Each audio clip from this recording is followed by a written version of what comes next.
Welcome to Stuff and Things, a podcast where we unpack 2 decades of business wisdom in bite-sized stuff and things.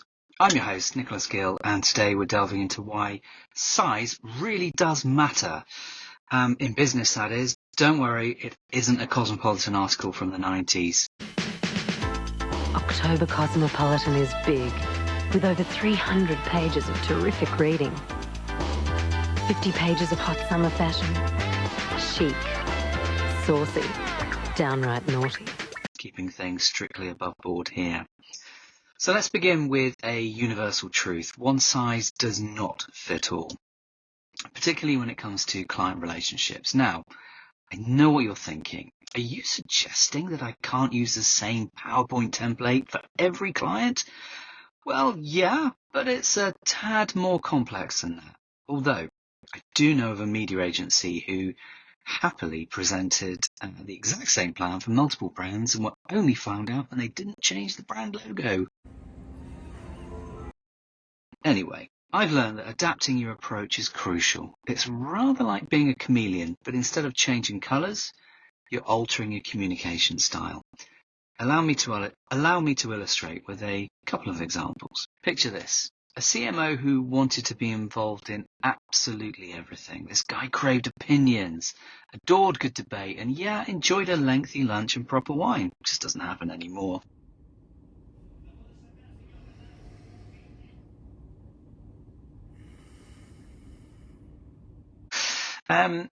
Anyway, working with them meant being quite reactive, combative, in a good way, mind you, and always prepared for a discussion that quite often was quite robust. A bit like, I guess, intellectual ping pong with a side of really nice wine.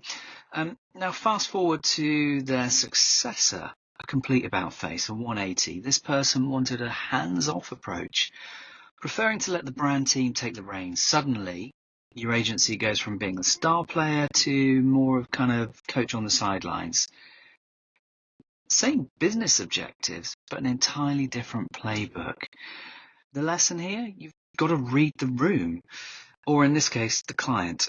It's not just about big corporates versus plucky startups, although that's a whole different ballgame that we'll get into.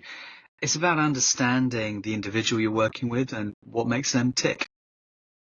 Now, I can hear some of you thinking, but doesn't that mean losing our agency identity? Smashing question, listener. The key is to adapt without becoming a carbon copy. Remember, clients hire us for our external perspective. If they wanted yes men, they just look in the mirror. They don't want to assimilate to the Borg.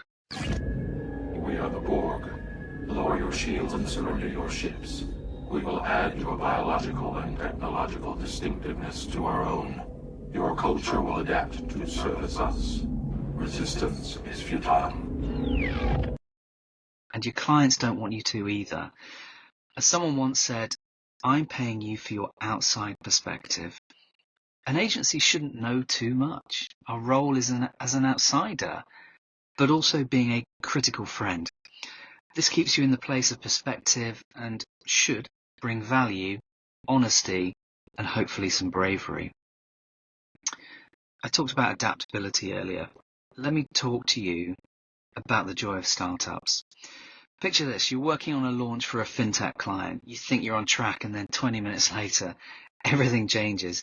It's like trying to nail jelly to a wall, but with more adrenaline. In these situations, you've kind of got to roll with the punches. There's no time for change requests or red tapes or going to different people for an opinion. It's about agility and quick thinking. It can be exhilarating, can be terrifying, but it's possibly the best career workout you'll ever have. So what's the takeaway from all this? Whether you're dealing with a corporate behemoth or a startup dynamo, the key is to be flexible, resilient, and always ready to adapt. It's not just about surviving in the business world. It's about thriving and finding joy in the diversity of it all. So to wrap up, remember, one size doesn't fit all in client relationships. Adapt your style, but don't lose you or your agency's unique perspective. And last, embrace the diversity of working with different clients. It's a growth opportunity. Until next time, this is me, Nicholas Gill, reminding you that in the world of business, It's not the size of the PowerPoint that matters, it's how you use it. Chic, saucy, downright naughty. Good afternoon.